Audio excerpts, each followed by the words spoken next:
Take a look around. What do you really see? This is where you can tell all about it. This is The Conspiracy Show with Richard Syrett on Zoomer Radio, AM 740. Thomas Razzeto is with us, the author of the book Mystical 2012. You can view that online at www.mystical2012.com. His latest essay is Why the Maya Picked 2012. We'll also delve into the question as to whether extraterrestrials created the Maya calendar. Well, let me jump right to the quick right there, Thomas. Why would the question arise as to whether the ETs may have created the Maya calendar? Is it because the calendar is so precise that there's no way an ancient civilization would have been able to track the migration of the stars or the migration of the planets without the aid of some advanced civilization? Yeah, it seems like that. And I really wrestled with this question for a long time, because one way to look at this is from 2,000 years ago, they predicted the day that contained the moment of the winter solstice.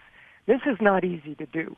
And I looked at that just shaking my head. You know, like if they observed the slow shift for hundreds of years, it still doesn't have enough accuracy to come up with what was needed to make the calendar restart precisely on this day of the winter solstice. So I shook my head. Did Atlanteans help them? Did extraterrestrials do it? Or did they do it from some other means? And what I recently discovered was that an archaeologist named Marion Hatch did some work on a town called La Venta, where they had sighting stones. Now, this goes back 3,000 years from today. So it goes back to about 1,000 BC. She has decided that there were stone temples that were aligned to the stars in such a way that she sees that they were tracking not only the stars, not only the planets, but also precession. And to get to this real quick, if you go out at night and watch for just, say, 6 hours, and you look towards the North Star, what you notice is that all the stars make a circle around the North Star. Have you ever noticed that, Richard? To be honest with you, no, I haven't, Thomas. Yeah, if you, like, for example, at this time of year, if you go out, you can see the Big Dipper. And then if you look 6 hours later, the Big Dipper will kind of go up higher in the sky and make a loop around, and it's all making a circle around the North Star. That section of the sky that everything spins around, I call it the point of stillness. And it only takes one night of sky watching to notice that this point of stillness exists. And as you watch it night after night after night, you still see the same spot in the sky. And so what they did was they aligned these sighting stones to point to that spot. Now, it's pointing to true north. And yet what happens is over 50 to 100 years, they notice that the point of stillness is still the point of stillness. And yet the object that occupies that point has shifted into a new object, or it might not be an object, but it could be just a vacant space, but it's shifted a little bit. What I mean by this is you can imagine the axis of the Earth pointing off into space. And as the Earth wobbles, that axis points to something slightly different. And in the course of 26,000 years, it points to a whole circle. And it just goes through the circle over and over again. But the fact that it pointed to something different was a clue to these ancient naked-eye sky watchers that there is some type of shift going on. And I think what they did was they just used the day, counting the days. And they counted days for 1,000 years, from 3,000 years ago to 2,000 years ago. And by counting those days for 1,000 years, they were able to really dial in not just to the length of the year, but to the length of the great year. So that's what I'm thinking in that regard. Okay. Now, on the one hand, the explanation as to how they pulled off this incredibly precise calendar, and maybe in a minute I get you to give us an analogy of how precise the calendar was, let's say comparing it to someone drawing a map, because you've made that analogy quite brilliantly in the past. But on the one hand, how they managed to do that is almost, the explanation is almost mundane. It's simply patience, observation, perseverance, and continuity, in order that, one person who was responsible for this, when they passed on, they had to make sure that there was someone else ready in place. And I mean, it's almost, you would think, mind-numbing work just to continue every single day tracking these migrations, making notes of it. You can't miss a day. Yeah, exactly. In that sense, it's remarkable. But those people listening perhaps were thinking that there must have been some sort of an ET connection, so maybe the explanation is a bit of a letdown. I don't know. But my question to you, Thomas, is, it seems to me that this calendar is counting down to a date that really, where does it go? I mean, if it doesn't lead to some sort of a heightened, consciousness for humankind, if it's not leading to some turning point, the end of an era, the beginning of a new one, why were they counting down to that day? Why weren't they just counting down to, I don't know, a total eclipse of the sun? They could have picked that. Yes, exactly. And first of all, I want to point out that I have not, as far as the ancient astronaut theory, I'm still open-minded. I haven't addressed it at all. All I'm saying is that as far as this calendar is concerned, I think it could have been done by ancient people who were both, like you said, very patient and were willing to pass the knowledge down from generation to generation. But your question is, why was it important to them 2,000 years ago? And I'd like to weave into that. Most calendars are based on astronomy, and it seems that when you look at how the sacred tree is in their folklore and how this rebirth metaphor is in their folklore, and you look at what's in the sky on that December 21st, 2012, you see how it's the exact astronomy that can be used for those metaphors. It's without question that they were doing this intentionally. So this calendar is astronomically based, but they're also giving us a message. And almost all messages that come from the ancients are metaphorical. They're not literal. And so the metaphorical message has to do with what is transformation, what is rebirth. The questions of 2012 are really deep. They are, who are you? What is the true nature of reality? A question such as, what is going to happen to us on December 21st, 2012, or in the years around 2012, is just much too superficial. In other words, if there was something that was going to happen at that time, the Maya 2,000 years ago wouldn't be able to consider it important because it's just too far away from them. But metaphorically, if it had vast impact to them metaphorically, it would be as real to them 2,000 years ago as it is to us today. Does that seem to make sense? It does. It does.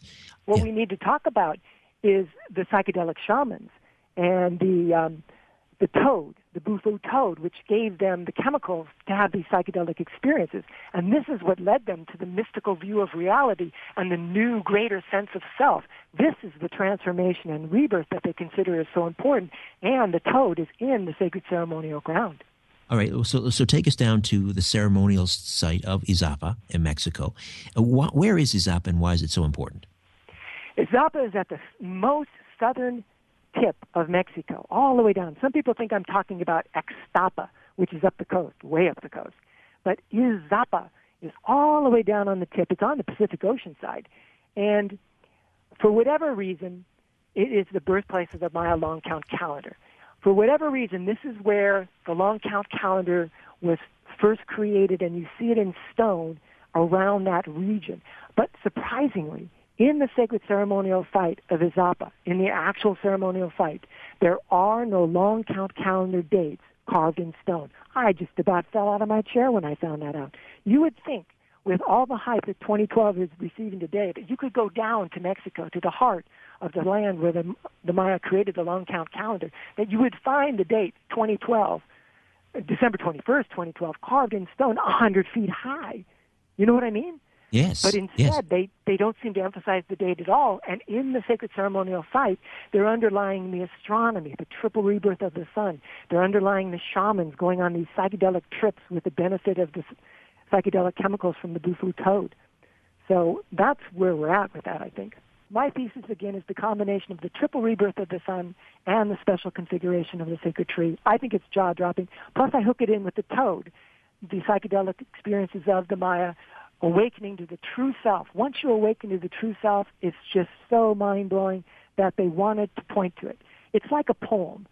If I write a poem about enlightenment or spiritual awakening, and I use the sunrise as a metaphor because that's the time when our dark world is infused with light and we all awaken from our slumber, the poem should not be taken to mean that we will all become enlightened at sunrise. The poem should be taken to mean that there is a general awakening possible, and it happens in its own time. Do you see what I'm saying? Absolutely. Give me a sense of the precision of this calendar. You made an analogy to someone, let's say, prior to a satellite-type system of drawing a map of North America. Yeah, what we see is that if the Maya understood the length of the year almost exactly, let's suppose they were only off by 1 minute. Well, out of a whole year, that's pretty precise understanding. If they took that understanding of that 1 year and added 10 years together, that 1 minute error would accumulate to 10 minutes. Does that make sense, Richard? Yes. Yeah. So if they accumulate 2,000 years, they'd have a 2,000-minute error. Well, 2,000 minutes is longer than the length of 1 day. So if they did that, they would be off by more than 1 day. So the exact precision that they need has to be within 45 seconds. Well, out of 1 year, this type of precision, it's like measuring the width of the United States to within 20 feet. And it's like measuring the distance from Los Angeles to Tokyo to within 40 feet.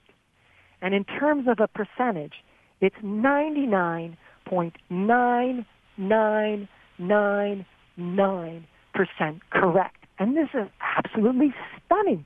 I literally fell out of my chair. Well, I didn't quite fall out of my chair, but I almost fell out of my chair when I did that calculation. I double-checked it, triple-checked it. Am I using the right equation? Is it really like this? Could it really be this precise? How did they do it? And I sat on that for a very, very long time. And then when I realized from the work of Marion Hatch that they had data going back 1,000 years before they put the calendar in place. Of course, we're not talking about the Maya when we go back that far. We're probably talking about the Olmec, but that's just a minor point aside. But anyway, after that, I said, I see how they maybe could have pulled it off. They really needed to be dedicated and very motivated. So what is it that motivated them to do this? And I think it's the deep metaphorical understanding of this triple rebirth of the sun that comes about. Well, there are people out there that are sort of doom and gloom, obviously, about the whole 2012 thing. There are people that say that we are overdue, for example, for a major solar storm that could knock out navigational equipment, electrical grids that could take years to bring back online. Essentially, we'd be freezing in the dark. And they say it could happen in 2012. It could happen in 2013. Is that just a coincidence, or do you think perhaps the Mayans were tapped into something like that? You know, I looked at that because even our own modern scientists have terrible time trying to predict those solar cycles. So I'm thinking, how could people 2,000 years ago predict these solar cycles? And I'm open-minded. I'm not a closed, left-brain, cold-hearted scientist. I mean, I'm a mystic. And I really look at reality in a wider sense than the limitations that are imposed by modern mainstream science.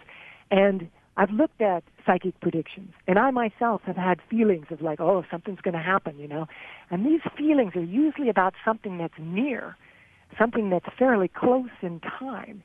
You know, to be able to predict something in the future 2,000 years away seems to me just not likely. Whether it's a good thing or a bad thing, it still seems not likely. And if they're looking into the future, it would seem to me that they would see things that are more relevant to them, such as the downturn in their society in the years 800 to 900 AD, such as the invasion of the Spaniards around 500 years ago.